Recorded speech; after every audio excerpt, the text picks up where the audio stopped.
የወንጌልን ሰናፍጭ በደቀ መዛሙርቱ ልቡና መዝራት ጀመረ።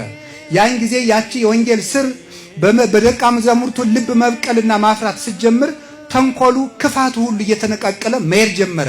እውነተኛው የሰላማችን ምልክትና የዓለማት ሁሉ የሰላም አባት፣ የሰላም አለቃ፣ አለቅነት በጫንቃው ላይ ያለ መድኃኒታችን ኢየሱስ ክርስቶስ ዓለምን በሰላም ድል ነሳው። ክርስቶስ እውነት ለመሆኑ ምስክሩ ይሄ ነው። በዓለም ላይ ዓለምን ለማሸነፍና ወደሱ መንግስት ለመሳብ ክርስቶስ የታጠቁ ወታደሮችን አላከም። ደቀ መዛሙርቱን ብዙ አልነበረም። በቁጥር ብዛት ዓለምን አሸነፈ እንዳይባል ደቀ መዛሙርቱ 12 ብቻ ነበሩ።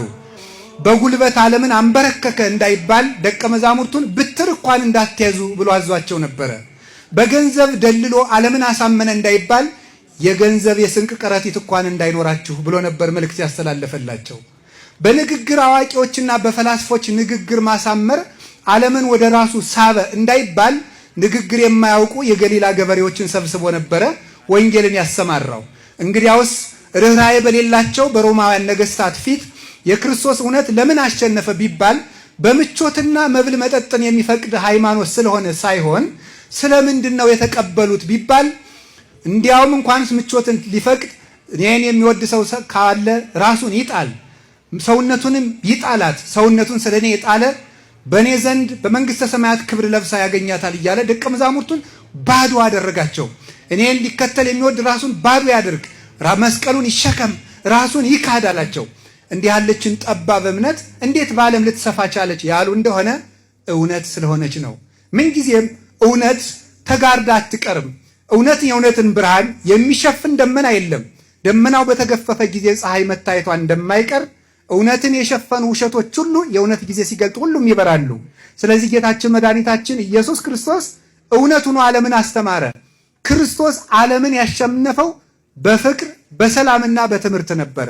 ስለዚህ የተከበራችሁ በዚህ የታደማችሁ በመጀመሪያ ብፁዓን ሊቃነ ጳጳሳት፣ የተከበራችሁ የመንግስት ተቋማት መሪዎች ክቡራን፣ የተከበራችሁ ሊቃውንተ ቤተ ክርስቲያንና ምዕመናን፣ ጌታችን መድኃኒታችን ኢየሱስ ክርስቶስ ከህንፃ ቤተ ክርስቲያን አስቀድሞ ጉባኤን መሰረተ ብያችሁ ነበረ። ጉባኤ ሲባል እንዲህ እንደዋዛ እንዳናየው ነው። ክርስቶስ ገዳም አልመሰረተም። ክርስቶስ ህንፃ አልገነባም። ክርስቶስ አጥቢያ ቤተ ክርስቲያን አላቋቋምም። ክርስቶስ ሰበካ ጉባኤን አይደለም ያቋቋመው። ክርስቶስ መጀመሪያ ያቋቋመው ጉባኤን ነው። እሱ ያቋቋማት ጉባኤ ሲኖዶስን ወለደች። እሱ ያቋቋማት ጉባኤ ጵጵስናን አመጣች። እሱ ያቋቋማት ጉባኤ ቤተ ክህነትን አመጣች። እሱ ያቋቋማት ጉባኤ ክህነትን አመጣች። እሱ ያቋቋማት ጉባኤ ምንኩስናን ወለደች። እሱ ያቋቋማት ጉባኤ ተክሊልን ወለደች። እሱ ያቋቋማት ጉባኤ የክርስትና ህይወትን ወለደች። ጉባኤ ቤት ባላችሁ ጊዜ ክርስትና ውሃ ሆኖ የሚጠጣበት እውነተኛው የህይወት ምንጭ ትምህርት ቤታችን ማለት ነው። በዓለም ላይ ሀገር መቼ ይወድቃል ያሉ እንደሆነ ትምህርት የወደቀለት ይላሉ ምሁራን ሲናገሩ። እንዲያውም ዮሐንስ ዘደማስቆ የተባለ ሊቅ ሀገር በሶስት ነገር ይጠፋል ይላል። አንደኛው በስንፍና፣ ሁለተኛው በድንቁርና፣ ሶስተኛው ደግሞ በመርሳት ነው ይላል። ውለታን መርሳት አለ፣ ሞትን መርሳት አለ። መርሳት፣ አላዋቂነትና ስንፍና ሀገርን ያጠፋሉ ይላል። ቅዱስ ዮሐንስ አፈወርቅ ደግሞ እስመ ተሐጦ ሊቅ ግብር እኩይ ውእቱ ወጥንት ለኩሉ ሀከክ፣ የመምህር መታጣት ክፉ ነገር ነው፣ የሁከትና የብጥብጥም ምንጭ ነው። መርከብ ቀዛፊ የሌላት መርከብ፣ አስተዳዳሪ የሌላት ከተማ እንደምትታወቀው ሁሉ መምህር የሌለው ሕዝብ ከሁከት አይድንም ይላል። ስለዚህ ክፋትና ብጥብጥ ሁሉ ዕውቀት ከማጣት ይወለዳል። ጉባኤ ቤቶቻችን ምንድናቸው ያሏቸውን የነፍስ ስንቅ፣ የሀገር የሰላም ምንጭ ናቸው።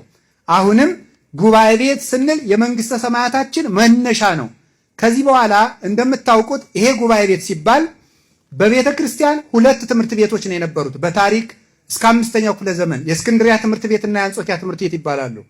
የእስክንድሪያ ትምህርት ቤት የሚባለው ምስጢር ተኮር የሆነው ነው። የአንጾኪያ ትምህርት ቤት የሚባለው ደግሞ ሀተታ ተኮር የሆነው ነው። የኢትዮጵያ ኦርቶዶክስ ተዋሕዶ ቤተ ክርስቲያን ድንቅና ብርቅ የሚያሰኛት ከአንጾኪያ ትምህርት ቤት ሀተታውን ከእስክንድሪያ ትምህርት ቤት ምስጢሩን አምጥታ ሁለቱን ያዋሃደ ምስጢራዊ ትምህርት ቤት ያላት የኢትዮጵያ ኦርቶዶክስ ተዋሕዶ ቤተ ክርስቲያን ናት። ባለጸጋይቱና በብሉይ ኪዳንና በአዲስ ኪዳን የተመረቀችው የደመቀችው እናታችን ቅድስት ቤተ ክርስቲያን ናት።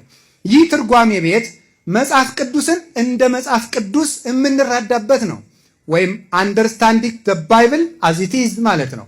መጽሐፍ ቅዱስን እንደ መጽሐፍ ቅዱስ መረዳት፣ እንደ መጽሐፍ ቅዱስ ልብነት መረዳት፣ መጽሐፍ ቅዱስን በግል መረዳት፣ መጽሐፍ ቅዱስን በግምት መረዳት፣ መጽሐፍ ቅዱስን እንደ ፈቃዳችን አጣመን መረዳት ሳይሆን መጽሐፍ ቅዱስን እንደ መጽሐፍ ቅዱስ መረዳት የምንችልበት ትውፊታዊ ያልተበጠሰ ያልተበረዘ ሰንሰለሳዊ 3000 ዓመታትን የሚፈስ ምንጭ ማለት ነው ጉባኤ ቤቶቻችን ማለት።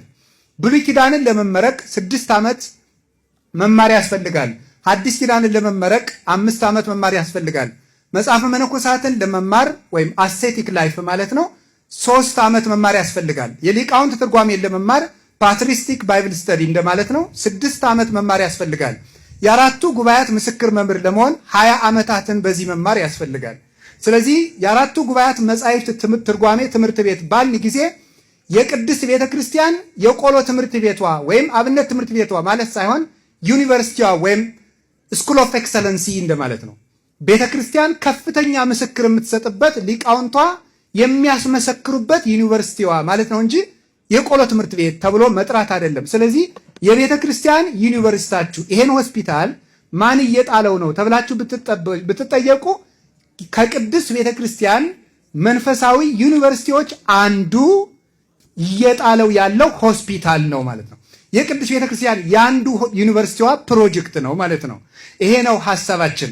ስለዚህ እንደዚህ ከሆነ ጉባኤ ቤቶች ሲጠበቁ፣ ጉባኤ ቤቶች ሲጠነክሩ ክህነቱ ይቀደሳል፣ ጵጵስናው በደንብ የተቃና ይሆናል፣ ሲኖዶሱ የበራ ይሆናል፣ ቤተ ክህነቱ በአስተዳደር እግዚአብሔርን የሚፈራ ይሆናል፣ ገዳማት እግዚአብሔርን ይፈሩ ይላሉ፣ ባለትዳሮች የተቀደሱ ይሆናሉ። ጉባኤ ቤቶቻችን የዚህ ሁሉ ምንጮች ናቸው።